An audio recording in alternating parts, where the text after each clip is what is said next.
I'm about to greet you in the name of Jesus. Just say amen, okay? Alright, I'd like to greet the living church in the mighty and powerful name of our Lord Savior Jesus Christ. Amen. Amen. Alright, after the 2-day break, it seems as though there's been a disconnect between us. You can't even say hi friend, right? When I say hi friend. I thought we would look like that. Thank you for coming back. I know there's something happening on campus today that's important to student life. But thank you for prioritizing this meeting and for coming to be here with us. I want to discuss tonight, I'm just going to get into it. We're going to be talking about God's grace, just grace, this evening. And I'm a bit apprehensive to talk about it because I know I'm not going to finish talking about it, and I need at least the whole week to just talk about grace, and even then it won't be enough. Just to discuss this important part of Christian life. In fact, this is the main thing about being a Christian. I remember the first time I made a decision for Christ.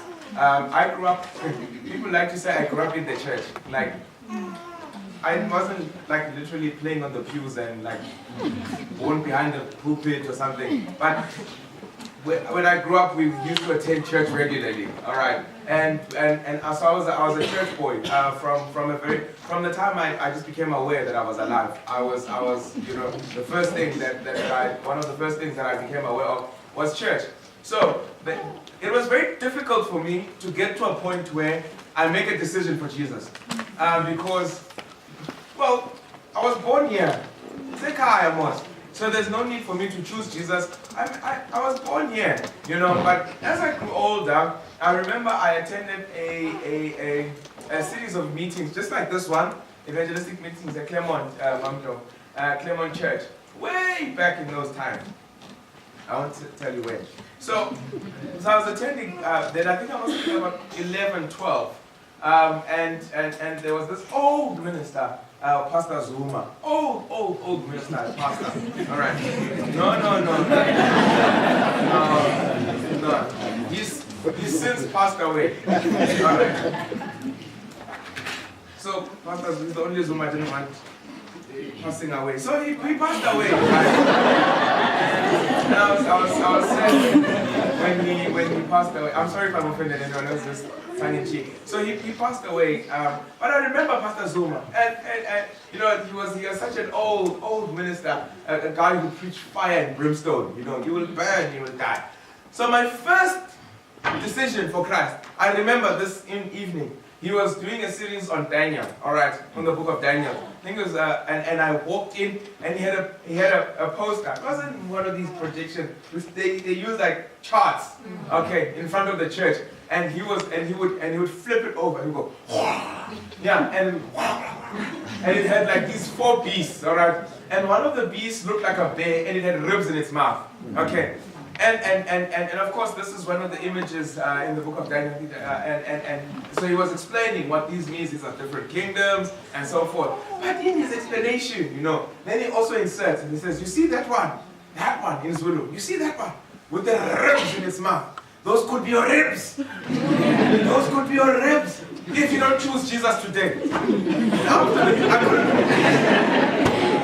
And I couldn't wait for him to finish and make an altar call so I could choose Jesus. I just wanted to. And that was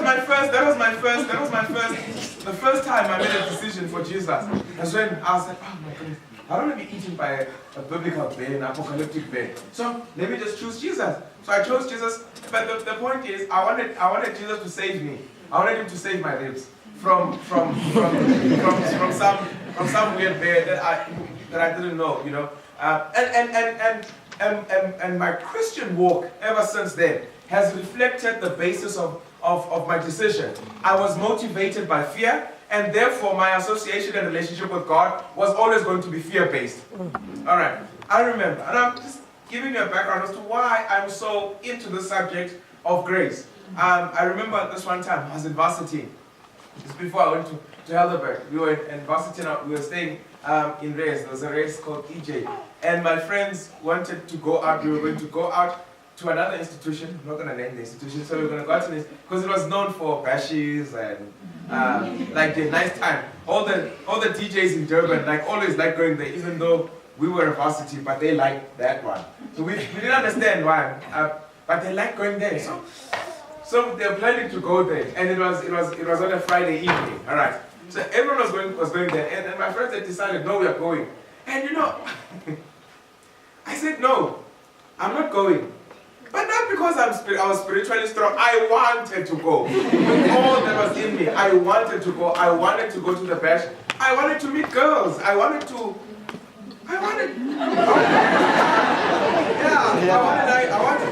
that nice time. I wanted to bang my hair the whole night with no reason. I wanted to come back in the morning tired and not know why. I wanted that too. I wanted that. I wanted these big speakers to just boom, boom in my ears and make me feel like I'm losing my hair and then say, yeah! That was fun. But I couldn't bring myself to it. And here's why. My friend comes to me. We're still friends, even up to this day. My best friend comes to me and says, so tell me, why don't you want to go? Just tell me, why don't you want to go? And I said to him, I feel like. You see, you can't argue with feelings. I love it when women start like that. I feel like. You can't argue with it. It's how she feels. It can be as illogical as anything, but it's how she feels. You can't argue with it. So I said, I feel like if I go, God won't protect me. And someone's going to stab me. And I might not come back. Outside, it looks like a righteous decision. Truth of the matter is, my righteousness was built on cowardice. I was just a coward. Not because I was a righteous person. But whoever didn't see me there would say, we saw so and so in the bash. Not, of course, mentioning that they were also there. But we saw so and so at the bash. But Blase was not there. What a man of God. Not knowing that. The reason why I wasn't there is because I was too scared that I would not have God's protection. And these are superstitions that I created for myself. But if you trace back what I built and what sustained my Christianity, if you trace it back, you'll realize that it was always out of a fear that I might exist outside of God's influence and protection. But that is because I had not understood the biblical doctrine of grace. Now, let me warn you. Grace is, when someone talks about grace, it might sound like they're promoting sinful living. Because grace is much like a Jewish mind. You know, the Jews never mention the devil in the Old Testament. They never talk about the devil. You only hear about him in Genesis, and then you hear about him in Ezekiel, and then in the book of Job. Those are the only 3 times you hear about the devil. But most of the time, the Jews just never talk about the devil. Because, and this is where most people get confused, because they believe that everything that happened because God sanctioned it. Not because God caused it, but because God sanctioned it. The devil does what he does because he has been given permission by God. Therefore, we don't hold the devil accountable for what he has done. We hold God accountable for what the devil has done. So, what's the point of talking about the devil when even he needs permission from God? So we focus on God. And they said, the devil is so, and this is the thought, that the devil is so useless and so weak that there's no point in us spending time talking about him. Let's talk about the one who's strong. So they're almost like this person. Have you ever, has this ever happened? And it used to happen with my white colleagues when I was still in university. You'd get into a Hebrew lecture. This is in church, and I'm saying it in church. We'd get into a lecture and we'd talk about like Greek or Hebrew, whatever, biblical languages. And of course, because Hebrew is so close to our African languages, we would get it. We'd get it quicker than they would. And of course, because you're getting the Hebrew faster, then they'll come and ask you, hey, so do you understand, the Hebrew? Oh yeah. And you will go to Krite. You will go on about Hebrew, and you'll teach them and you'll tell them what the lecturer was saying and everything. And then you think, oh, okay, so this guy, we're cool. I gave him Hebrew. So we're cool like that. And then until you go outside and he's with his people. And then you go and you see him excited. And he's like, how's it? And he continues.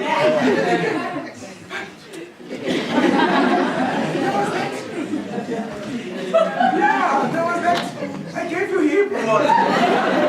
But then they would, they'll be cold. They'll give you a cold reception when you greet them outside. And then nothing makes you feel as small as that. When someone you know acts like they don't know you outside of the circles where you guys connected. And that makes you feel so small. So the Jews do the exact same thing to the devil. They can see him play out his evil ways in their lives, but they never talk about him. They ignore him.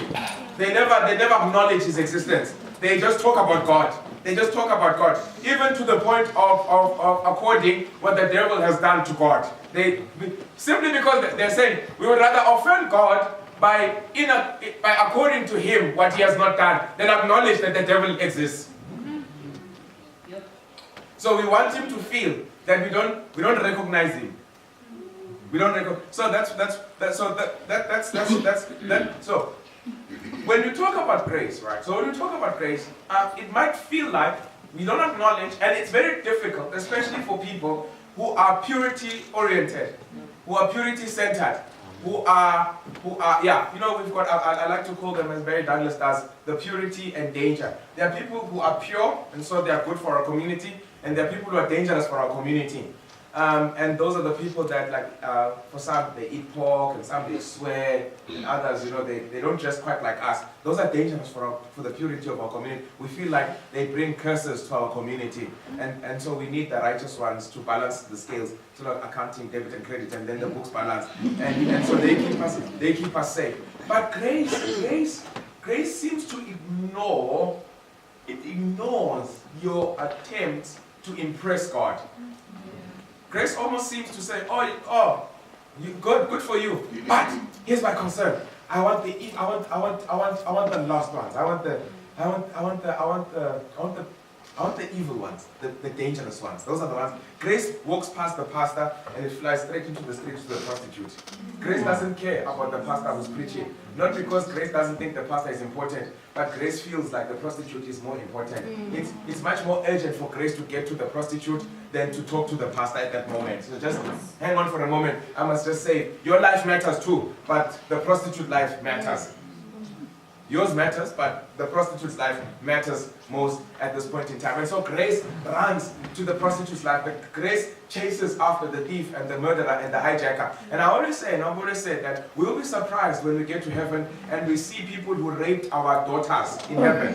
And they're there. They raped our daughters. The human heart would misconstrue that as injustice. But the heart that has been grace, that sees others through grace-healed eyes, will realize that grace has won the day. We would realize that where sin abounded, that grace abounded even much more. So we go to the book of Luke chapter 15, all right. And I think that's where it's... So I've given you a warning, right? It's not to say that I'm giving you license to go and do as you please.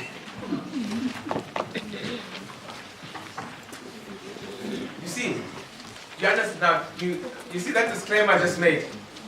That's a disclaimer of someone who doesn't understand grace. Grace says, defy the boundaries. Kick them down. Let people run free and wild. Grace will always catch them. Because grace doesn't mind you running wild and taking advantage of it. Because grace never thinks you can outrun it. So it doesn't mind allowing you to run as far away from it as possible. Because grace doesn't mind you finding the darkest corners of your life and exploring them and hiding in them and getting lost in them. Because grace knows it'll find you wherever you are. So grace doesn't mind if you run away and explore anything you want to do. The reason why we get upset and the reason why we get concerned when we see signs of you sort of like slipping away into a reckless life. The reason why we get upset and we get concerned is because we know we can't get to you. But God doesn't have such concerns because He knows there's nowhere where you can hide, where He can't get to you. And that is why the psalmist in Psalm 139 says, where can I go from Your presence? Where can I hide from You? Because even if I ride on the wings of the morning, You are there. I go to the ends of the earth, there You are. Even if I go to the depths of the darkest parts of the earth, that's where You are as well, waiting for me. I mean, I can't even get away from this God. And that's what grace is. You can never out-sin grace. Ever. Right. Let me say this. when I say that to people, I remember the first time I got like, you know, obsessed with grace. I went to church in Cape Town, and I preached about where sin abounds, their grace abounds even much more. And I said, where sin has laid waste to someone's life, their grace becomes even more wasteful to restore that life. And then the old people comes, an old man comes to me and he says, oh, that was a good sermon on grace, but I was just concerned. I was concerned because we've always got concerned. I was just concerned that you might be giving young people license to sin, to do as they please. And you know, that worried me. You know, the old man chastises you like that. You're like, oh, I just preached such a nice sermon. And it's kind of, and it's giving me a whip, you know. So I was worried. And then I went and reread the text, but somehow I could not find anything that will address a man's concerns. Somehow grace says, yes, tell the young people that it's okay to run wild and free. God will find them. In fact, grace says, when you feel like sinning, where you feel like sinning, I will be there waiting to save you after you are done sinning. And I find nothing that in grace that says, I must tell you not to stop sinning. I don't find anything in grace. The only thing that will stop you from sinning is when you experience grace after you sin. Yeah. Yeah. Yes. It's that's his thing. I know exactly what I'm saying. I can't find anything in grace. I can't find anything when we talk about grace that says to me, I must erect a boundary that stops you from sinning. I can't. Look, you know what grace is like? Grace is like me going to an ATM, right? And I'm withdrawing cash. Alright, and I'm withdrawing cash from an ATM. Like, I take money, and then you come, and you say to me, okay, maybe not you, someone else. I'm not scared of any of you. So someone else scary with a gun or with a knife that says to me, give me your money. Right? And I say to them, this is grace. Someone well, it's not hijacking when it's money, right? Someone is robbing me. What's my money? And I say to them, look, this is grace. Grace is gracious even in the face of offense. So, then I say to the person, look, what you're taking from me is only 500 rands. I've actually got 10,000 rands more here in the account. That's what grace says. Grace says, you're actually taking less than what I have. So, wait for me here. I'm going to go inside and withdraw the 10,000. Alright? I'm going to go inside and withdraw the 10,000 and give it to you. So I'm going to give you all that I have. Because so my concern is not, grace is not concerned with what you're taking from me. Grace is concerned with what's making you take from me. Grace doesn't see the robber. Grace sees a child trying to meet a need through robbery. So then grace says, so I said to you, okay, let me go inside and get 10,000 rand and I'll give it to you so that you'll meet whatever need you're trying to meet by robbing me of 500 rand. Then I go inside. And if I come back with the 10,000 rand, I say, here's 10,000 rand, and you look at me and you say, okay, your shoes, and you start beating me up, right? And you beat me up after I've been so gracious to you. And you take advantage of my grace. That is not a reflection of my weakness. That is a reflection of the depth of your depravity. Which means, when you beat me up and you take my shoes, right? What I see, I don't see you taking advantage of my kindness. Because there's no limit to my kindness. What I see is the depth of your sickness, which can only be healed by more of my kindness. So I don't remove myself from you when you beat me up to take my shoes. I actually say, take the shoes, but at home I've got more shoes.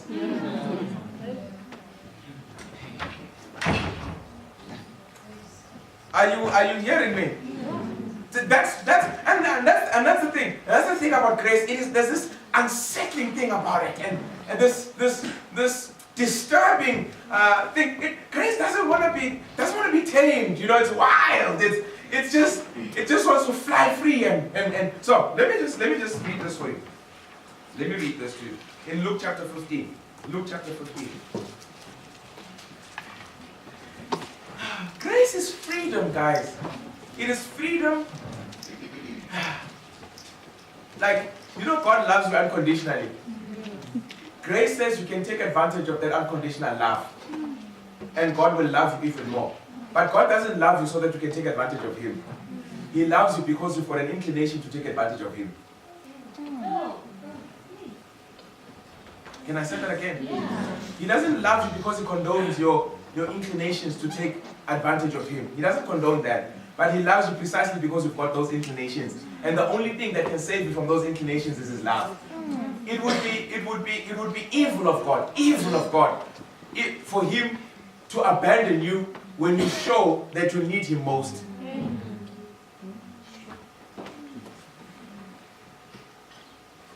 Luke chapter 15. And of course, I think we all know it, so can I just...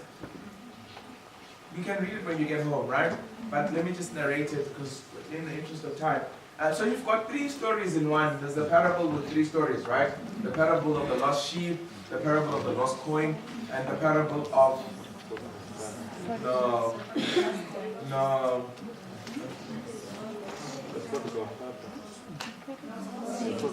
The prodigal father.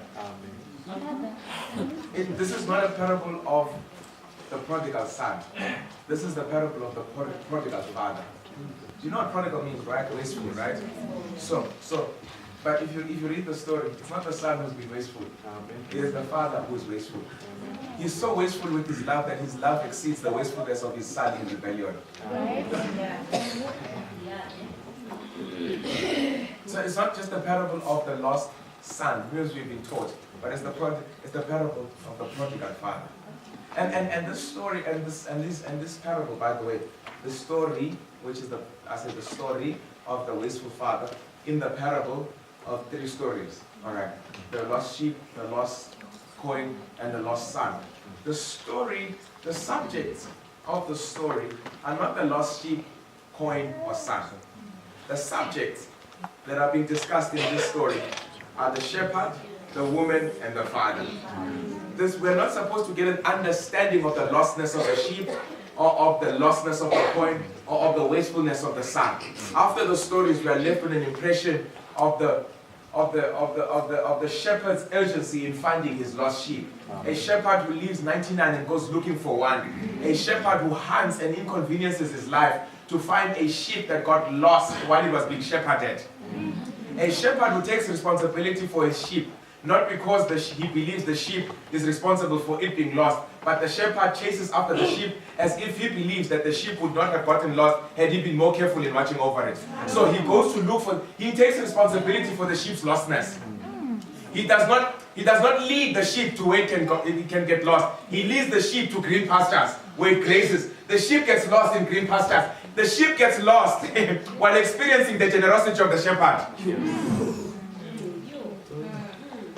And it gets lost while it is feeding and grazing where the shepherd has left it to. And when the shepherd goes back home and he discovers that he's got 99 and there's one sheep that's missing, he decides he's going to suspend his sleep for the night, and he puts away he locks away the 99, and he goes and looks for that one sheep that is lost. The shepherd, now listen to what Christ says here. He says, suppose one of you has 100 sheep and loses one. The Jews can hear him, can hear exactly what he's saying.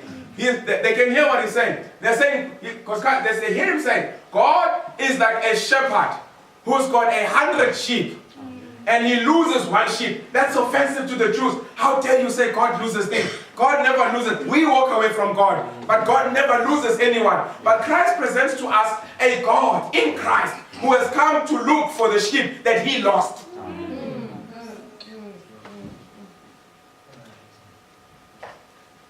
And so the shepherd goes and looks for this one sheep, and of course he finds it and he carries it home, and he goes. The task of looking for the sheep doesn't. Okay, let me say this. There are 3 things here in the story. You've got the sheep that is lost but doesn't know how to get home. You've got a coin that is lost but doesn't know that it is lost, and so never sees a need to find its way home. And then you've got the son who is lost, knows that he's lost, and knows how to get home. But his biggest problem is, what kind of reception will I receive when I go home? And Christ portrays God as a God who is able to answer all 3 concerns. God is able to find those who are lost but cannot find their way back home. God is able to find those who are lost but do not think that they are lost. Kind of like myself. I think I only started becoming a believer in my 20s, even though I chose Christ when I was 12. I started believing in God when I was in my 20s. Why? Because all the time I thought I believed God, I was actually a coin lost in the house.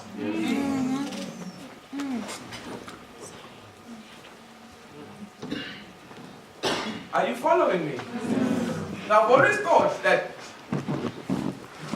me being in God's house, I was always trying to impress and, improve on what God had required of me. So I'm always trying to impress because I was afraid that I might lose Him. I might lose God. So that God is a God who's able to find the sheep that is lost but doesn't know how to get home, and is able to find the coin that is lost but doesn't know that it's lost, and He looks for the coin, turns the room upside down, reconfigures the Trinity, sends Himself. You know what God is like? God is like a mother who has lost her mind. You know, the mother says to you, don't touch that. If you touch it, I'm going to beat you up. You know your mother doesn't lie. So what she says is true. If you touch it, I'm going to beat you up. And you do it. But because she said she'll beat you up, if she doesn't beat you up, you'll think she's a liar. But she loves you too much to beat you up. So what does she do? She takes the belt and starts beating herself up. She promised that there'll be a beating. So there needs to be a beating. But when it comes time to deliver the beating, she can't bring herself to doing it when she looks at you because she loves you too much to beat you and to take you through that pain. So what does she do? She doesn't beat you, she starts beating herself up so that you don't feel the beating she promised. She takes the beating on your behalf even though you transgressed her law. And that's exactly what God did. When we were supposed to die, He died for us. He beat Himself up for our sake. Because he can't lie. He said someone will die, so He had to die. But He can't bring Himself to kill you, so He kills Himself in your place.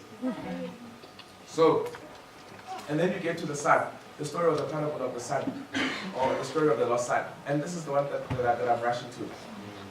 Then this boy comes to the father and he says, Father, I'm tired of living in your house, and I want to go, and I'm going to just give me whatever belongs to me. And of course, this rebellion is actually said. This boy is actually saying, as you've heard many preachers say before, I wish you were dead. That's what he's saying. And if it was not for you, I'd stay here. But because it's you, so I'm going to. Because of you, I'm leaving. Because of you, I don't want to be in your house anymore. So I'm leaving. I don't want to be under your care. So give me what belongs to me. All right. This is an inheritance. You can't demand an inheritance. It's given to you. You don't earn it. But this guy comes and demands it. Says, give me my inheritance. As a young son, he's supposed to get a third of what belongs to his father. All right. But instead of getting a third, the Bible says the father divided it in half. Sure. He divided his belonging in half. One half he kept. We don't know for who. Others assume that it was for the older son. But the other half he gave to the young boy. He gave him more than he deserved, even in his rebellion. So he was only supposed to get a third. He gets half of his inheritance. He doesn't deserve the inheritance because he's acting like a rebel. He's disowning his father. But in the act of disowning his father loves him more than he did when he was still a son in the house. So he gives him much more than he deserved. He says, yeah, take it. Now listen to this. Now I've heard people talk about the story. This young man goes off into a far-off country.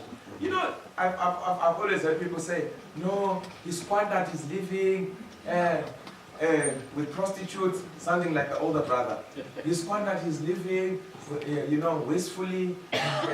No, but the Bible says there was a famine and he lost his wealth. So what happened was circumstances that are way beyond his control. He lost his wealth as a result of a famine. It wasn't because he had a lot of money, so it wasn't because he was wasteful. It just something happened and he lost the money that his dad had given him. And of course, what we do is that we like the words of the older brother. He went and he wasted his money with prostitutes. We like that. It appeals to us because when someone is being rebellious and rebels against God, they must feel the pain of rebellion. Especially we who did not leave. We want them to feel the pain of rebellion because we felt the pain of obedience.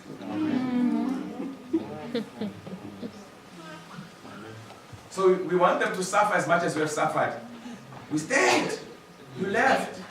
You left us alone here. Went and had a nice time. Good night.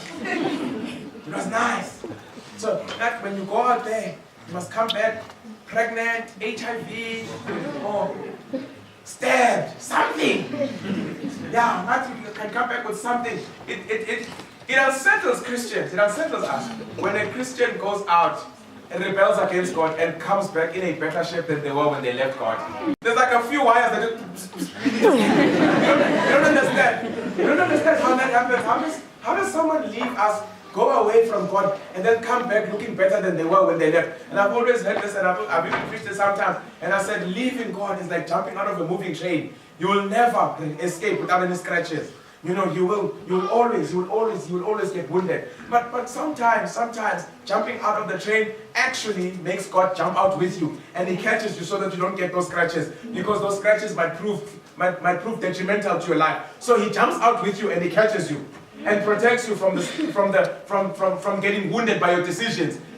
Not so that you can continue in your error, but so that you can stay alive long enough to see the error of your ways.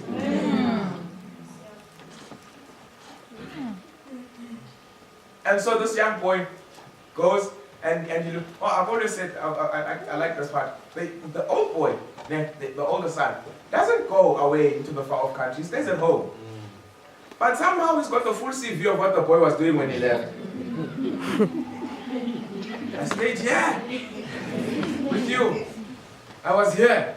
Did you understand that inconsistency? I was here the whole time with you. But this son of yours took your money and he spent it on prostitutes. Wasn't John? How do you know? Because you're saying you were here. How do you know? How do you know?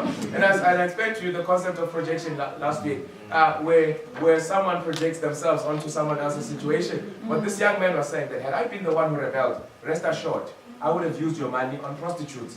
And so because I would have done that, I think your son did the same thing. Because that's what I would have done, given the same amount of freedom. That's exactly what I would have done. So he says, your son, the son of yours, I stayed here, but this son of yours used your money on prostitutes. And the father says, yeah, but that's the thing. That's the thing. You can't complain about a 3-hour party. You have had a lifelong party in my presence. This brother of yours was away. How can you complain about me giving this one a denarius at the end of the day when he's only worked 1 hour? You were in the vineyard the whole day. I gave you food. I gave you security. I gave you a guarantee of an income at the end of the day. You had this the whole day. You were secure the whole day. How can you then complain that this one has received a denarius? What is a denarius compared to what they've had to go through? Your brother, he was away. He was lost. Let's celebrate that he's now found. And that's what grace does. Grace doesn't ask the boy, where's my money? Pay back the money. You're not coming in. You're not coming in before my money. I want my money. Grace doesn't ask. Grace doesn't ask what you did with my favor. Grace doesn't ask what you did with my love. Grace doesn't care. When you come back, grace rejoices and celebrates your return. It doesn't, you see, grace doesn't count how much you've wasted. Grace doesn't see you as a waste of resources. Grace sees you as a reservoir. A reservoir upon which God can pour out His unconditional love. The more you sin, the more God seems to want to love you. And so the young man goes away. And by the way, and I always say this to people because there's that preacher in me that wants to keep people in line and not allow people to run free and transgress God. So I must always put this in. And say when the young man goes out and he loses his wealth and he sees a citizen of the country. And the citizen of the country looks at him, weighs him, and he says to him, go and feed my pigs.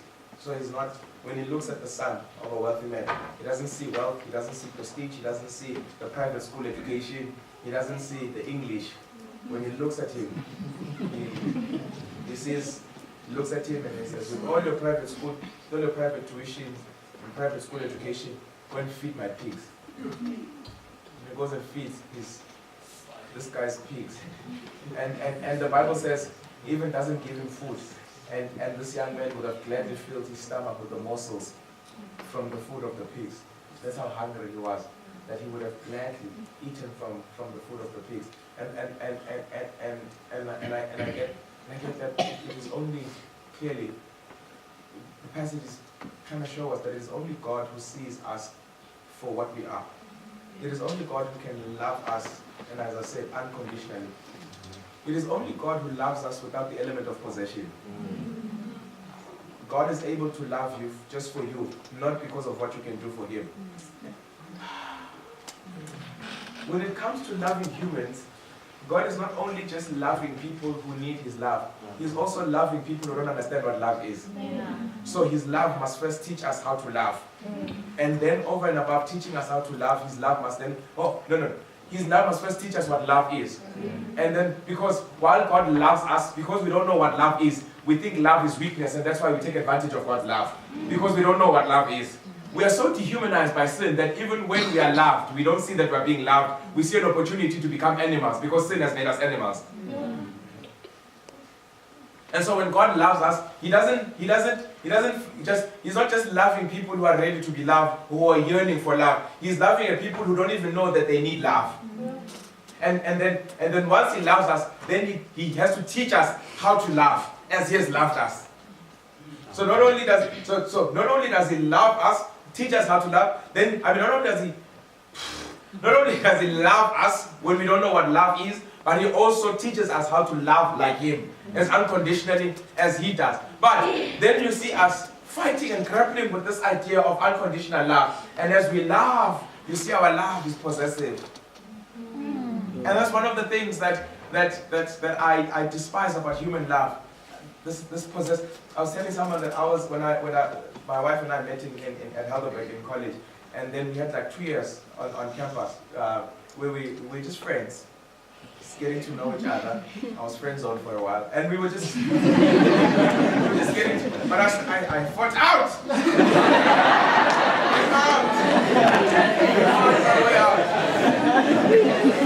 I flew out, came back home.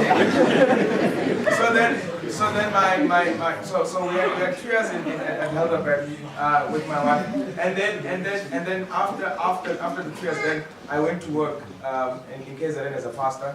Then she stayed behind, right? She remained behind at Heidelberg. I mean, this was a girl who friend zoned me for years, right?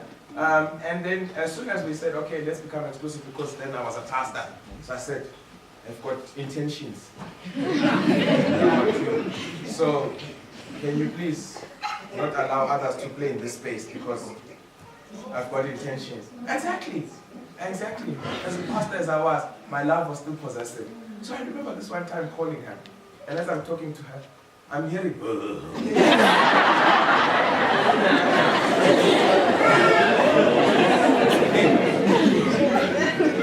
boom, boom, boom. She's on a college campus. All right, there could be, listen to how irrational this is. There could be people anywhere. I didn't even ask where she was. I just said, hey! So I said, where are you? She says, no, I'm in my room. Yo!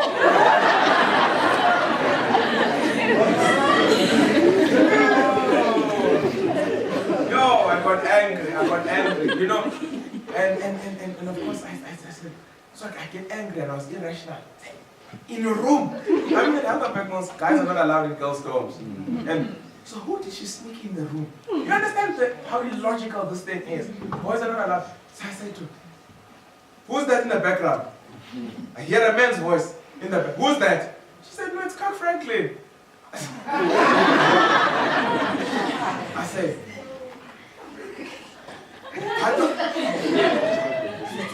Tato, I'm not a fool. I'm not a fool. All right. Kirk Franklin is in America. What's he doing here? Do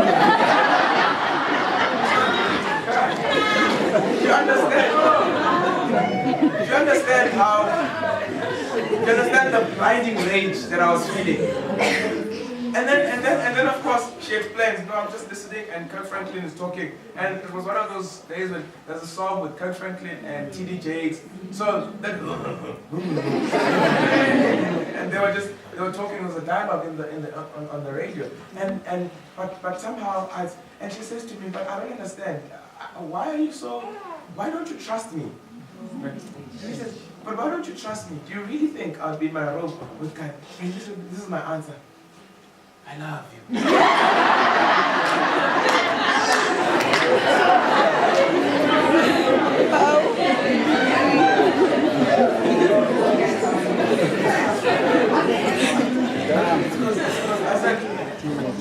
Because I love you so much.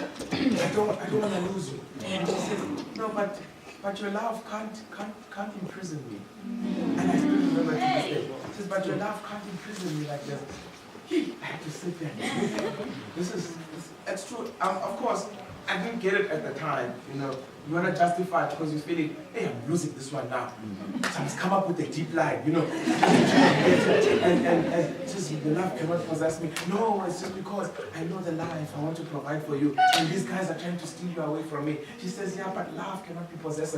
Love, and that was my problem. That's the biggest problem that we have. It is that as we are trying to love like God, we are still loving like the dehumanized beings we are. Loving for the sake of feeling important. Loving for the sake of keeping others close to us, because somehow them being in our lives makes us feel better about ourselves. They silence the noise of our loneliness. We can't bear the thought of living without them. And so we use our love to manipulate them into staying. And in the process, because the love is not unconditional, is not genuine, we end up suffocating them. Human love is destructive in that human love exists for itself. It exists to feed on other humans for its own benefit. But the love of God is a love that does not mind being rejected. In fact, the more it is rejected, the more it loves unconditionally. In fact, the love of God doesn't love you so that you reject it. It loves you precisely because you're rejecting it. Because your rejection is a reflection that you need to be loved. You can't reject what is good for you. And so when you reject what is good for you, you need more of what is good for you. And so when you reject the love of God, it does not abandon you at your point when you need it the most. It follows you, and that is why David says, when he leaves the table, he says, surely goodness and mercy shall follow. And of course, he doesn't say shall follow me. He says, surely goodness and mercy shall hunt after me. The mercies of God, the love of God, the grace of God doesn't just follow us, it hunts after us. When we hide away from God and make sure that we are not found, we're in places where we think God cannot reach, the love of God overcomes its hatred for what we hide in, and it reaches deep into the most disgusting parts of human life, and there to discover what it loves the most and rescue it and make it lovable once again.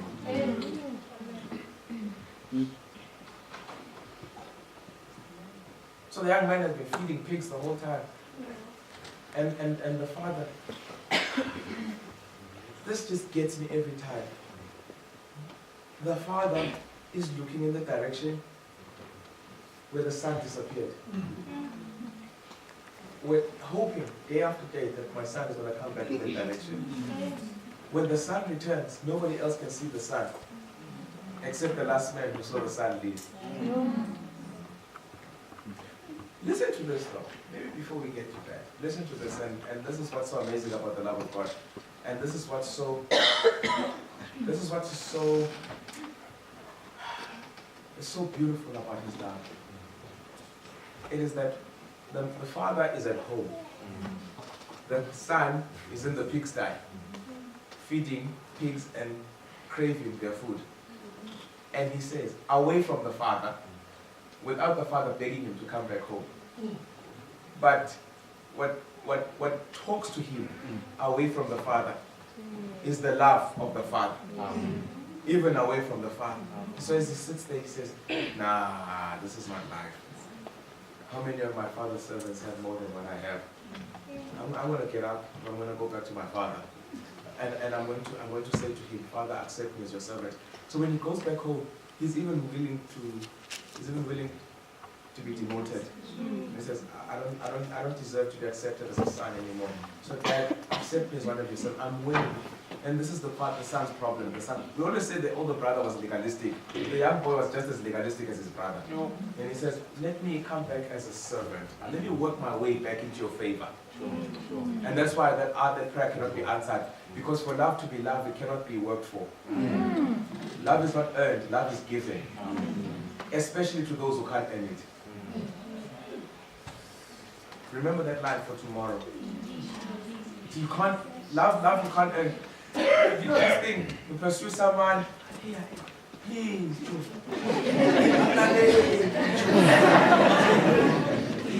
please, man. You know I think about you 24/7. Please, man. I'm not convinced.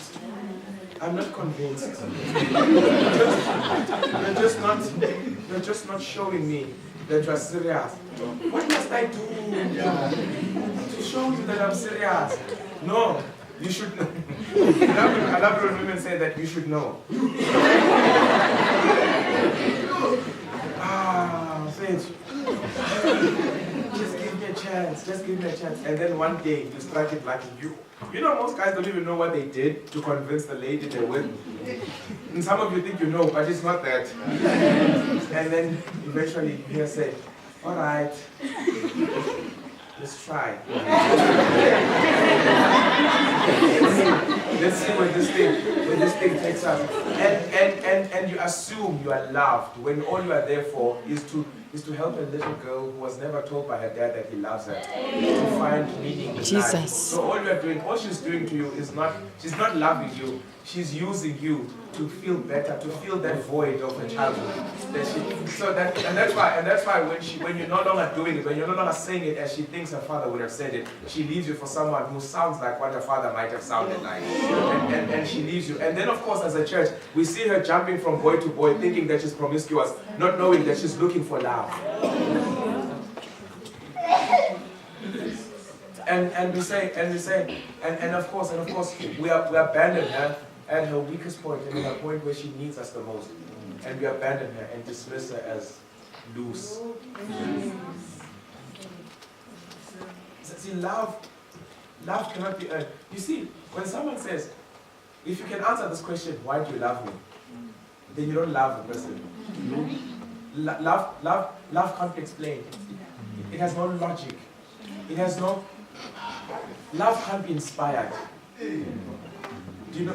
And as a result, love cannot expire. Because it's not inspired. So I can't say I love you because... So when my wife asks me, why do you love me? And I say... and I give her a list of why I love her. What I'm saying to her is the day these reasons expire is the day you should find someone else who will love you. And so my love cannot be, love cannot find its roots in the human, love cannot find its roots in the object of its desires. In fact, love cannot have desire apart from the desire to love. You can't love because you desire to be complimented for loving. Love desires to love, and that's it. And that's why God in his loneliness, in his there's a book, guys, I hope you read it. There's a book, it's called Education. It's written by an old lady. Well, she died 1915. It's called Education. She says when she writes there, Adam and Eve, right? Now I want you to listen to this. She says Adam and Eve were created perfect. Perfect, complete. No physical defects, no mental defects. Again in algebra, they had no such problems. Alright. No, you've got eyesight problems and no problems. Alright. They were perfect. And then she says, yet in their perfection, they were still growing in their knowledge of God. Guys, you didn't hear that. They were perfect. But in their perfection, they were growing. How do you improve on perfection?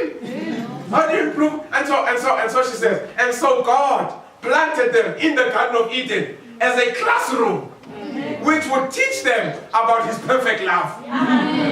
So not even the perfect understand the unconditional nature of God's love. They need to be orientated around the perfect nature of God's love. So they're given perfect nature as a classroom to understand. Yet even then, they still can't reach. And so God does not set apart a limited amount of time to educate them. His intention, she says, was that they would be in the classroom for all eternity. It would take eternity for perfection to understand God's unconditional love.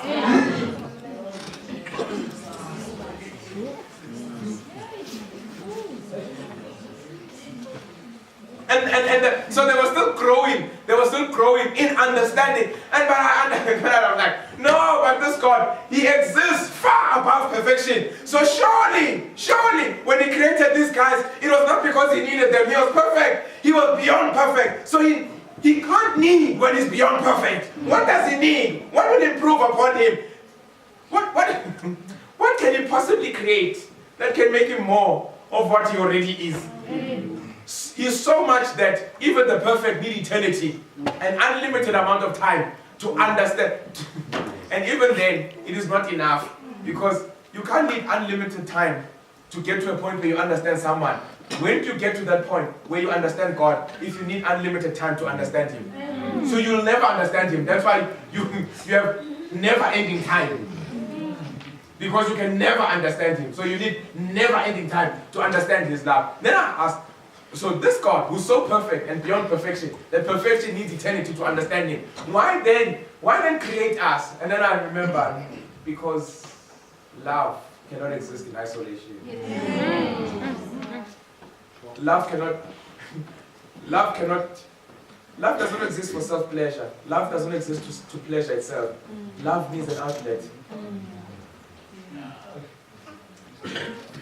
So love must create avenues, reservoirs, upon which it can be deposited unconditionally. And it says, oh my, and you say, oh my, but so that's what I'm there for. That's what the Father exists for. He doesn't count what He lost when His Son left. He counts what He gains when His Son comes back home. Now listen to this. When His Son comes back home, He's not a father with two sons. He's a father with a son who has an inclination to rebel. And that makes him more of a father. A son who can rebel against Him. That's the son that needs more of His love. And so when you come back to the Father doesn't count what you have wasted. He counts how wasted you are as a result of what you wasted. So much that, so the reason why He calculates that is so that He can come to an understanding of how much of His love you need to make up for what you lost as a result of leaving Him. It almost sounds like God rewards you for rebelling against Him. You run away, chases after you, brings you back, He celebrates your return. And I like this young boy. He says, "Now man, I'm going home." Pastor Papi says, this young boy applied for the job. He applied for the job. Went and applied for the job. He says, "Can I have a job?" And they gave him the job. When he leaves, he doesn't resign. He wakes up. In fact, we don't even know whether he left in the morning.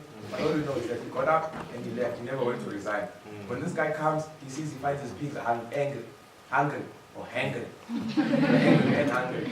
And he finds his pigs hungry. And he says, "But where's this boy that I employed?" The boy's gone. He did not go and negotiate with the devil. Because when the love of the Father hits him, he doesn't go and negotiate. He simply goes back to the Father. When it's time to return home, do not negotiate. You don't need to justify your decision to anyone. Get up and go home. You can't say, "We can't do this anymore. It doesn't feel right." You don't owe that explanation. Get up and go home.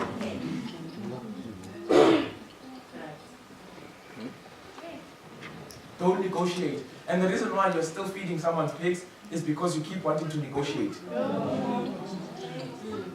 Exactly. This guy's got funny comments. but that's what happens. That's what happens. Then you go and negotiate. Do you think someone you think you feeding someone's pigs? You think that person whose pigs you're feeding will let you go jail with that when they convince you to feed their pigs? Do you think when it's time to leave their pigs, they're just going to let you go jail, just in jail? No, they're going to negotiate, just as they convinced you that you should take up the job of feeding their pigs. Why is it when he came to apply, this man said, "Okay, go feed my pigs." He did not remember whose son he was. He said, "Oh, okay, desperation drove him to feeding them." So you are there feeding someone's pigs and you don't want to stop because you're afraid that you will lose them and you think you're in love.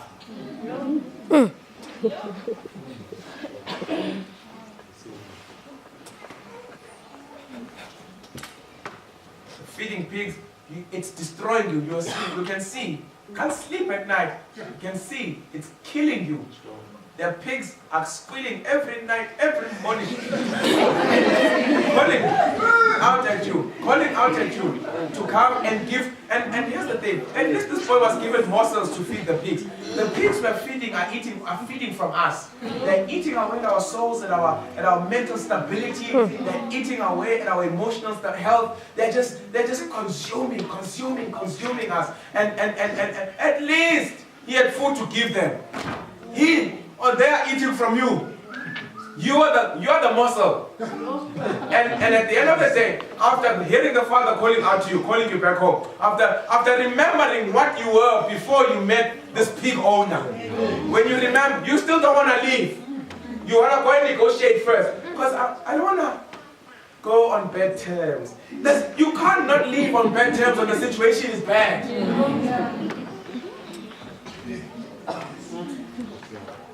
The situation denotes or dictates that the terms of departure cannot be civil because the situation is not civil. Yeah.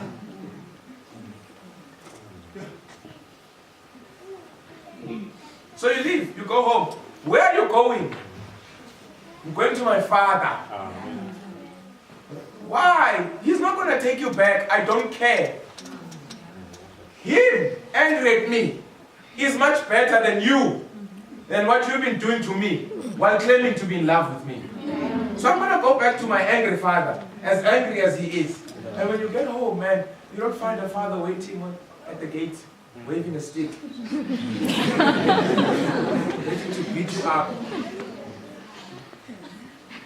You don't find a father. You know, I've always found joy. You know the I told you syndrome. Do you know why we've got the I told you syndrome? It's to make ourselves feel better, that at least we can foresee dangerous situations. So when people actually fall into that trap, we're so arrogant that even when people fall into the trap that we predicted, we don't see the pain that they're going through. We see an opportunity to praise ourselves for having predicted what they're going through. And so the young boy comes home, and the Bible says the father runs towards him. He's dirty, overgrown hair, shaved, full of mud everywhere. He must be thinner than he was before, and he walks home, and he's struggling to get home, and the father runs out towards him. And the Bible says he could see him from a distance, from far away. Did you know why the father could spot him? Do you know why? Because when the father looked at the boy, he didn't see a vagrant, he didn't see a beggar. He saw his image. Underneath the dust. And so what the father runs towards is not a son who rebelled against him. He runs towards his image. Buried under the mud of rebellion, lostness.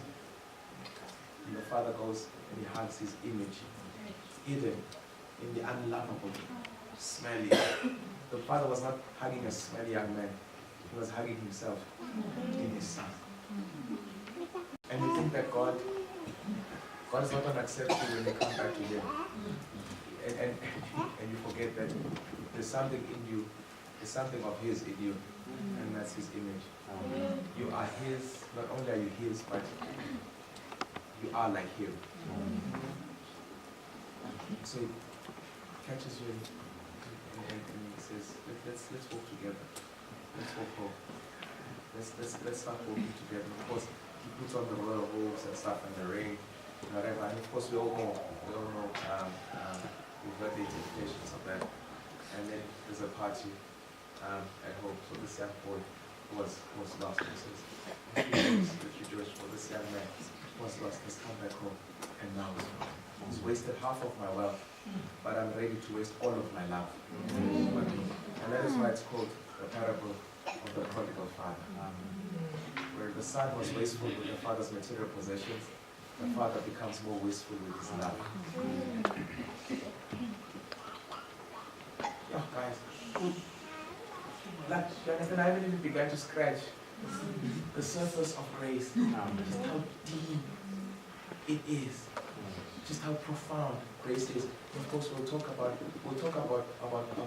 the soup and the spoon of grace, which is forgiveness. Like where you see grace be so much tomorrow. So I don't know why.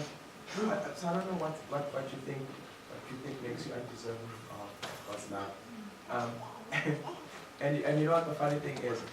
We condemn ourselves way before God condemns us. And I think that's the most difficult part about accepting God's grace. It is that because we've got such a messed up and inhumane understanding of God's unconditional love, that we then become inhumane towards ourselves. We become ruthless and brutal with ourselves when we are at the very, very, very door of grace itself, and we turn and walk away because we don't think we're deserving.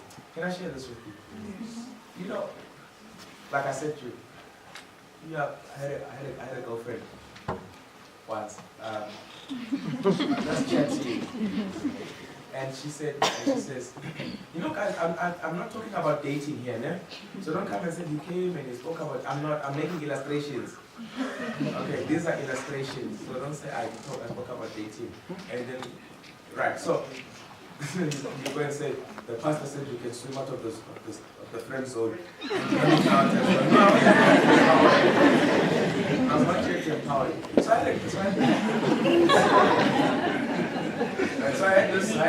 had this girlfriend, right?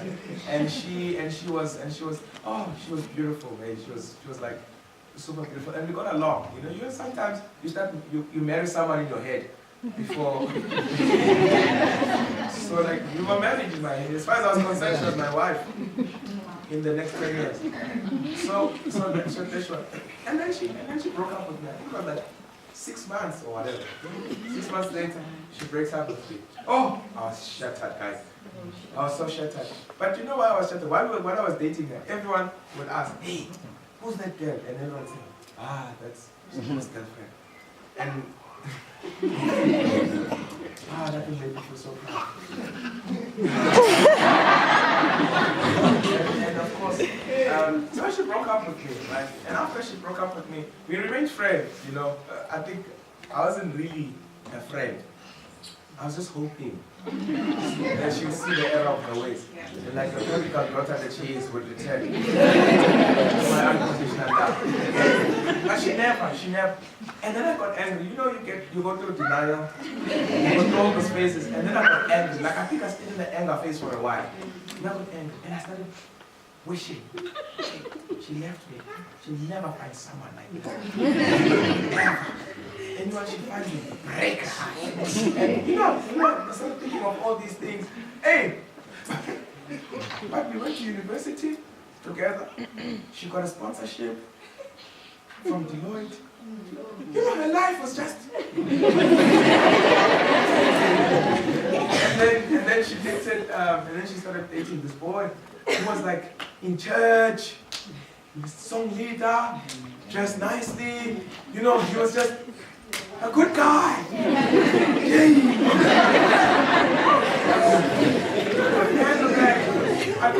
I couldn't handle that. Her life was just, it was just going and going and going. And of course, after I left varsity, I went to Helderberg. Hey, the beginning of poverty.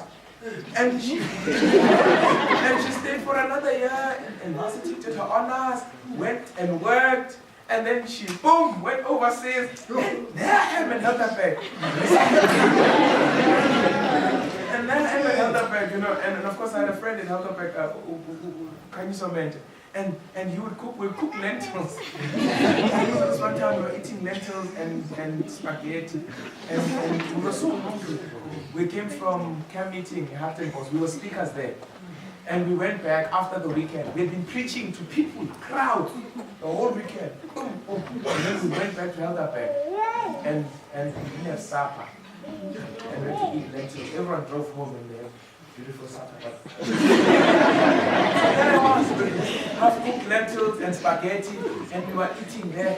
And I was thinking, that girl, she left me. is now in England doing her master's. And here I am. And I was angry. Here I am, in the basement of someone's house, eating lentils, and she's gone. Her life is progressing. And I realized that I never loved her. I actually wanted her in my life because it made me feel important. It made me feel good. And so that's why I had a problem with losing her. And so, if we had dated further, I would have probably ended up killing her. Because I would have attached my manhood to her.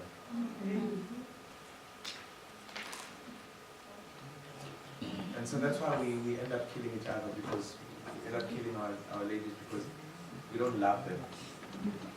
Truth be told, we don't know what love is.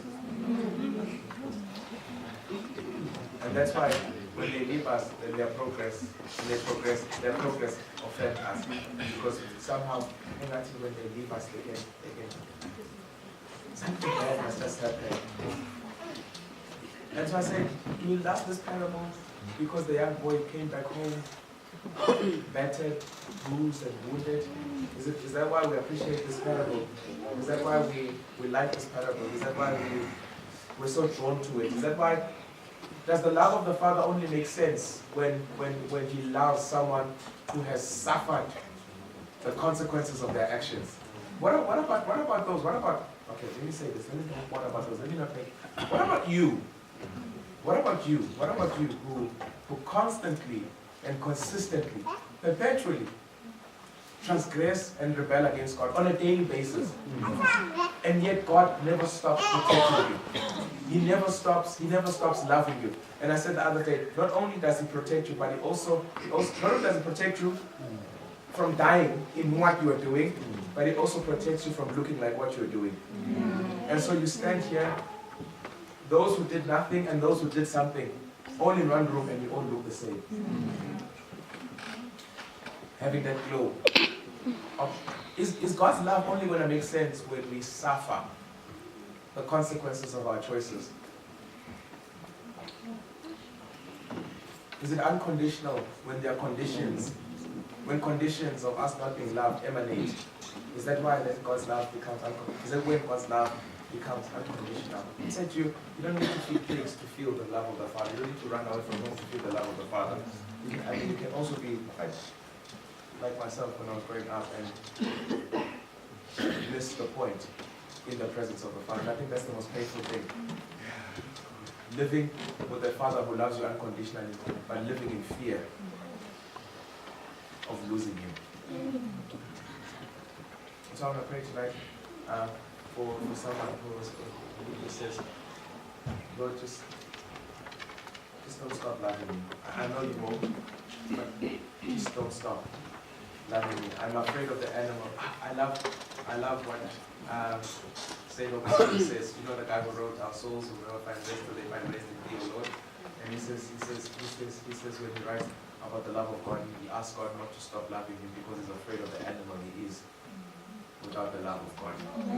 So he asks that God just doesn't abandon him because he's afraid of the animal that he'll become unless if God was to stop loving him. So if that's your prayer, I'm asking that we pray together. I don't want to blackmail anyone to say, have you wandered away from home? Come home. I don't want to blackmail you into that. I want the love of God to find you at your most quietest and sober moment, not when you're drunk with fellowship and the mood of church. I want it to find you when you're all alone, and I want it to find you in your deepest and darkest moment, in your most disgusting state. I want the love of God to chase you and find you there. When you think, you know those things that if you knew people knew about you, they wouldn't treat you the same. I want the love of God to find. When you feel isolated by fear of rejection by humans, I want the love of God to find you there. In those moments, I don't want it to find you while you're thinking about it. I want it to find you while you're doing it.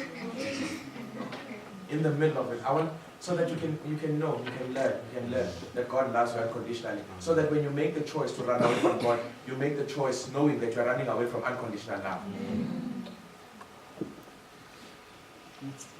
So I'm going to pray. God, you say, Lord, please don't stop loving me.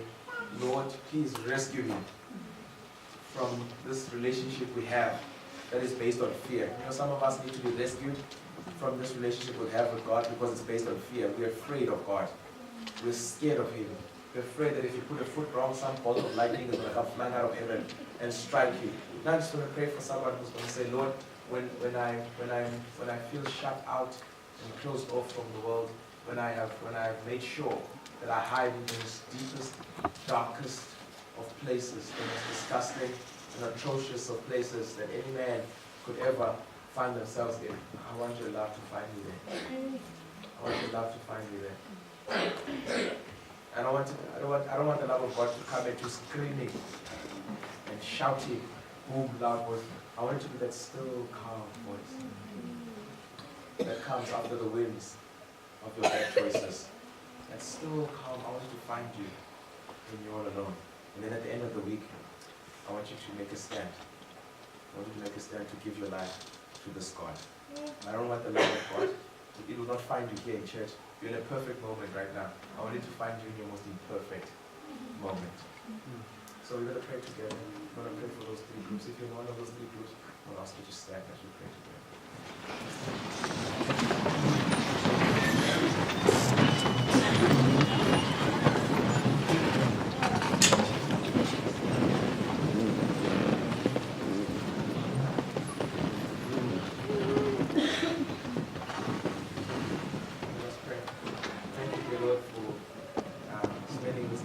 Once again for speaking to us, and thank you, dear Father, that you can allow us to talk about something so pure and so perfect using a vessel so impure and so imperfect.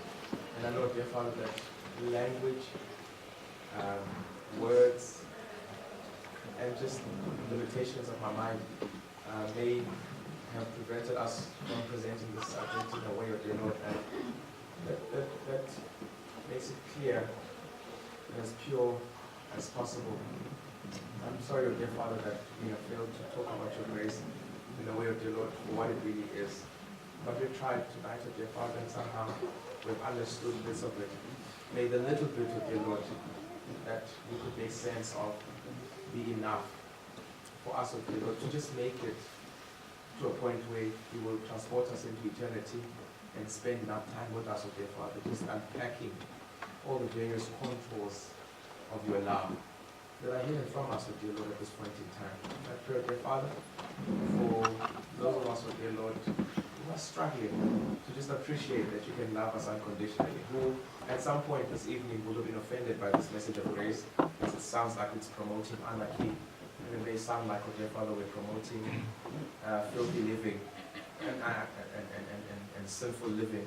So, dear Father, I want to pray for us, dear Father, because we have those hang-ups with dear Lord, where it is impossible for us to just appreciate your love for what it is, a love that loves the unlovable. And I thank you, dear Father, that you have spoken to us. So rescue us, dear Lord, from this fear-based relationship we have with you.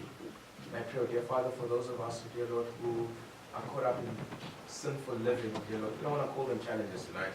It is for tonight, dear Father, their sins, and we know that we've been living in sin, we've been doing these sins, dear Father. Most importantly, we just want to thank you for loving us in spite of our sins. In fact, thank you, dear Father, as your servant once wrote, dear Lord, thank you for loving us in spite of ourselves. And so, dear Father, in a special way, I pray, dear Father, that may your love not give up on us. May your grace and your mercy continue to hunt after us. Even though, dear Father, when we make a point of running away from you, may you pursue us relentlessly, oh dear Father. May you never tire of chasing after us, oh dear Father. May you find us in those moments, oh dear Father, when we're about to give up on ourselves and give up on you, oh dear Father. May your love not shout or scream at us, but may it come in a slow, tender voice, oh dear Father, that will speak to our hearts and speak to our needs, oh dear Father. I pray, oh dear Lord, that you will be with us for the rest of this evening as we return to our books, oh dear Father. And I pray, dear Lord, that you will keep our minds fresh. And I pray, dear Father, that you will protect us continue watching over us. And help us, dear Father, to return tomorrow more hungry, more desirous to know about you and about your love. We pray these things in Jesus' name. Amen.